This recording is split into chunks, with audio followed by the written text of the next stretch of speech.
রাব্বুল আলামিন বলেন কদ আফলাহা মান যাক্কাহা, সে ব্যক্তি সফল হয়ে গেছে যে ব্যক্তি তার আত্মাকে পরিশুদ্ধ করতে পেরেছে। ওয়া কদ খাবা মান দাসাহা, যে ব্যক্তি আত্মাকে পরিশুদ্ধ করতে পারে নাই সে ব্যক্তি ধ্বংস হয়ে গেছে। কিভাবে পরিশুদ্ধ করবেন? তিনটা হাদিস আপনাকে আগে শোনাই। এক, আল্লাহ রাব্বুল আলামিনের হাবিব মুহাম্মদ সাল্লাল্লাহু আলাইহি ওয়াসাল্লাম দরুদ পড়েন, বলেন সাল্লাল্লাহু আলাইহি ওয়াসাল্লাম।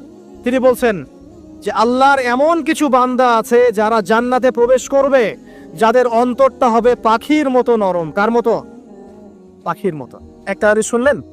2 নম্বর হাদিস, আল্লাহ রাসূল সাল্লাল্লাহু আলাইহি ওয়াসাল্লাম বলছেন শহীদদের আত্মা যখন আল্লাহর কাছে পৌঁছায়, আল্লাহ রাব্বুল আলামিন সেই আত্মাগুলোকে সবুজ রঙের কিছু পাখির মধ্যে প্রদান করেন এবং সেই পাখিগুলো আরশের নিচে লণ্ঠন আছে এখানে বসে থাকে এবং তারা জান্নাতের যে কোনো জায়গায় যায়, ঘুরে খাবার খায়, আবার ফিরে আসে। আল্লাহ পাক তাদেরকে বলেন যে তোমরা কি চাও, তোমরা কি চাও? শহীদরা কিচ্ছু বলতে পারে না। কি চাইবো? আল্লাহ এত নিয়ামত দিয়েছেন, কি চাইব? যখন আল্লাহ বারংবার প্রশ্ন করতে থাকেন তোমরা কি আর কিছু চাও, তোমরা কি আর কিছু চাও, তোমরা কি আর কিছু চাও, তখন শহীদরা শেষে বুঝে যে আমাদের কিছু না কিছু তো বলতে হবে এখন। তখন তারা বলে হে আল্লাহ, আমরা আরো একবার পৃথিবীতে যেতে চাই এবং তোমার পথে জীবন দিয়ে আবার ফিরে আসতে চাই।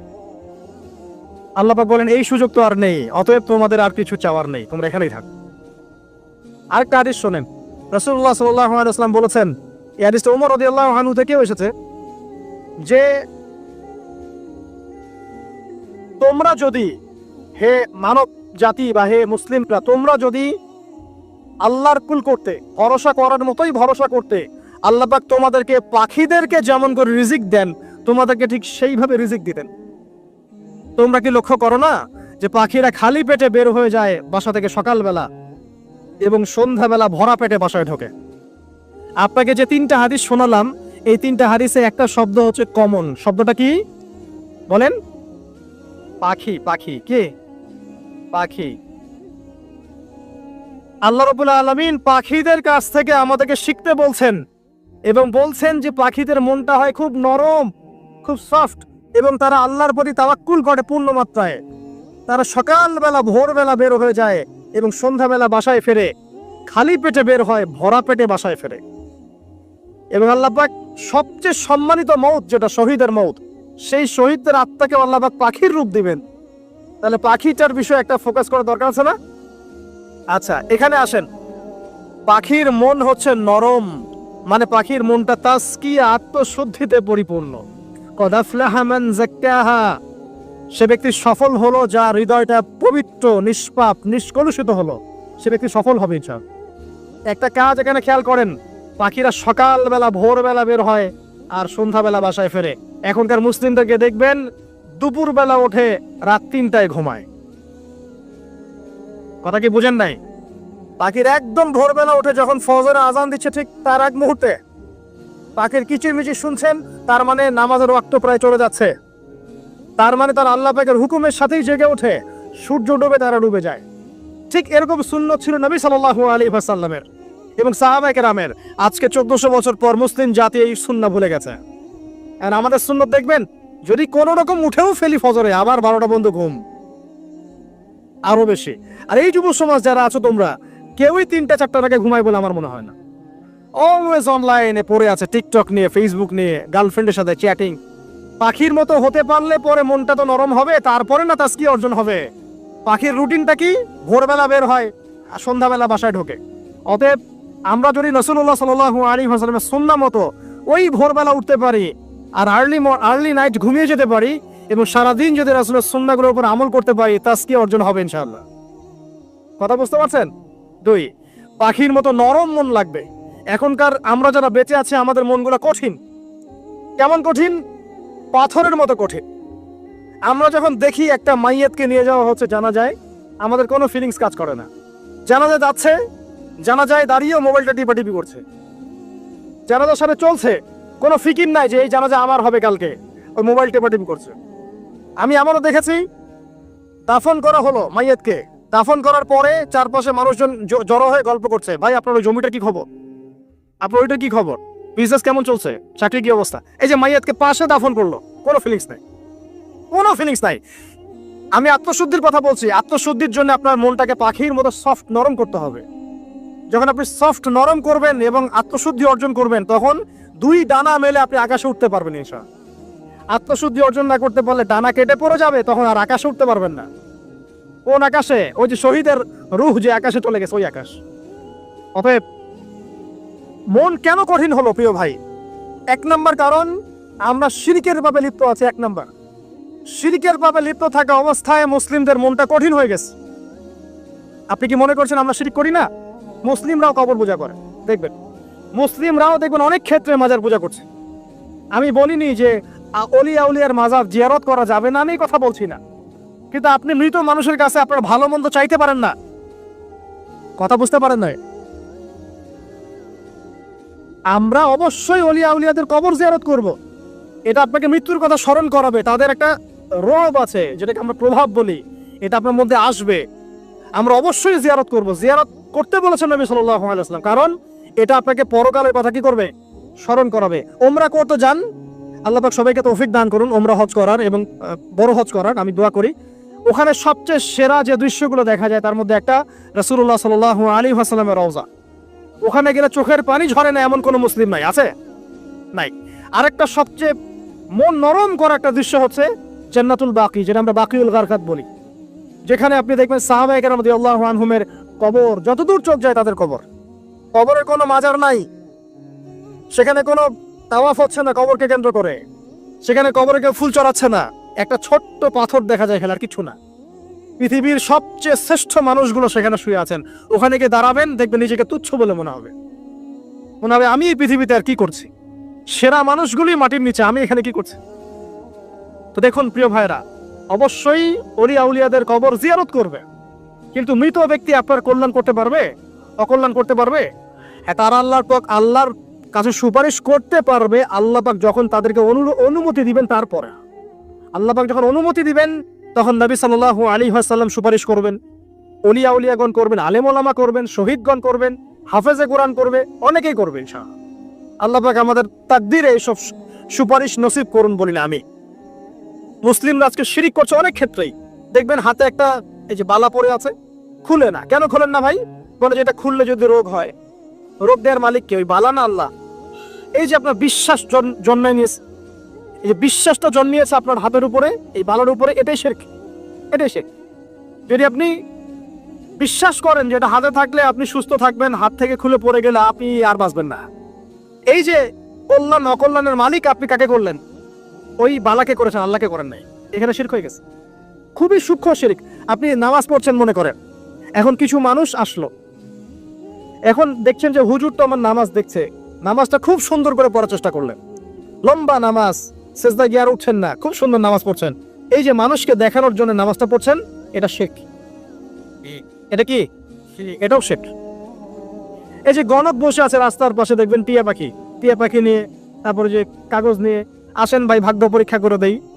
আরে ভাই, তুমি যদি মানুষের ভাগ্যই পরীক্ষা করতে পারবা, তো তুমি রাস্তার পাশে কেন?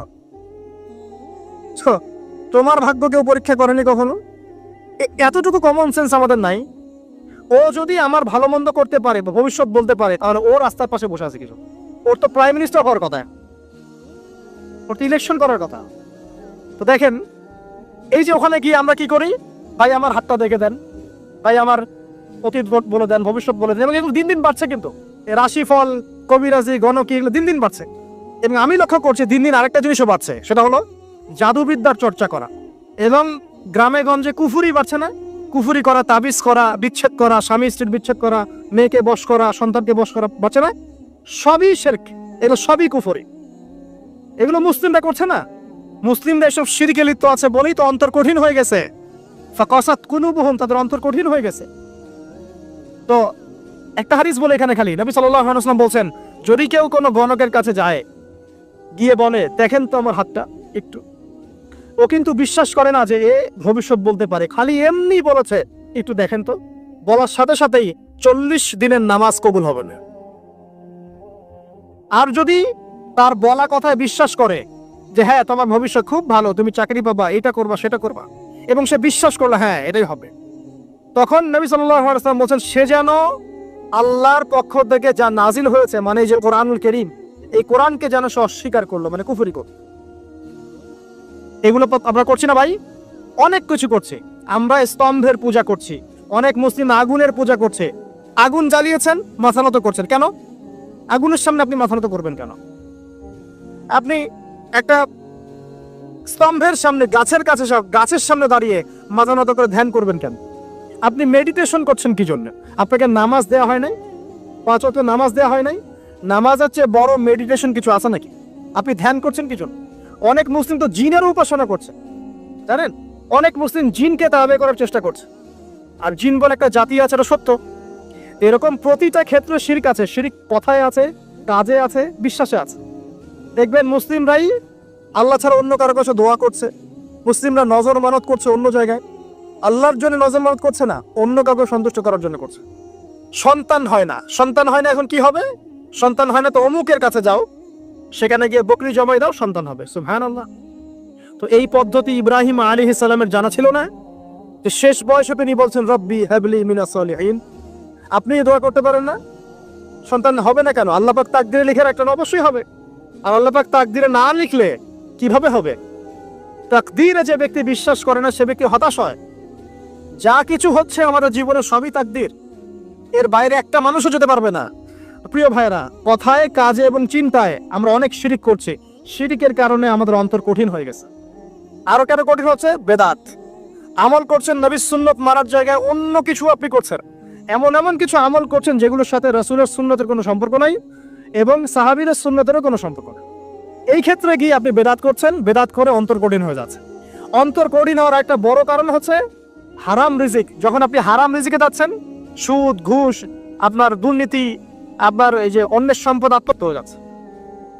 আমি কি বুঝাতে পারছি না? হারাম রিজিক যখন আপনার শরীরে ঢুকছে, অন্তরটা শক্ত হয়ে যাচ্ছে। একটা হাদিস যথেষ্ট। আল্লাহ রাসূল বলেছেন, ইন্নাল্লাহা তাইয়্যিব লা ইউকবালু ইল্লা তাইয়্যিব। আল্লাহ পাক পবিত্র সত্তা, তিনি পবিত্র ছাড়া কবুল করেন না। আপনি 10টা হজ করে আসেন, চুরির টাকা দিয়ে, ডাকাতির টাকা দিয়ে, আত্মসাতের টাকা দিয়ে, দুর্নীতির টাকা দিয়ে, যদি কবুল হয় তাহলে কোরআন সুন্নাহ মিথ্যা হয়ে যাবে। নাউযুবিল্লাহ। কথা কি বুঝতে পারছেন না? আল্লাহ রাব্বুল আলামিন বলছেন, আল্লাহ পাক পবিত্র ছাড়া কবুল করেন না। হারাম রিজিক দিয়ে ইবাদত কবুল হয় না। আমরা ওই যে রংপুর অঞ্চলে একবার ওই যে হারাগাছ একটা অঞ্চল আছে না, সেখানে গিয়েছিলাম। সেখানে মাশাআল্লাহ আবার বিড়ির অনেক ফ্যাক্টরি আছে। কিসের? বিড়ি তো হালাল নাকি? তামাক তো হালাল নাকি? তো সেখানে বিড়ি ফ্যাক্টরির অনেক মালিক আছে এবং তারা মসজিদ কমিটির অনেক দায়িত্বপ্রাপ্ত। আর মুসলিমদের গায়রত তো এখন নাই, মুসলিমরা এদেরকে আবার মসজিদ কমিটির সদস্যও বানিয়েছে। তো এখন মসজিদ কমিটিতে এসে তার প্রভাবে ইমাম সাহেব টিকতে পারে না। দুজন বলে নামাজের পর হাত তুলে দোয়া করতে হবে, দুজন বলে করা যাবে না। ঠিক আছে? এই নিয়ে ক্যাচাল। এই ক্যাচাল হতে হতে দেখা গেল এক পর্যায়ে মারামারি পর্যন্ত হয়েছে। মসজিদ ভাগত হয়েছে, মারামারিও হয়েছে। তো সেখানে আমাকে দাওয়াত করেছিল যে ওয়াজ করার জন্য। তো দোয়া করার কথা বলছে। তাই আমি বললাম, দোয়া করে লাভ কি? দোয়া করলেই বা কি, না করলেই বা কি? রিজিকটাই তো হারাম। আপনি তো তামাকের টাকা খাচ্ছেন, তামাক। আপনি মাদকের টাকা খাচ্ছেন, এটা কি হালাল না হারাম? তো হারাম টাকা দিয়ে হাত তুলে দোয়া করলেই কি, না করলেই কি? দোয়া তো উঠছে না উপরে।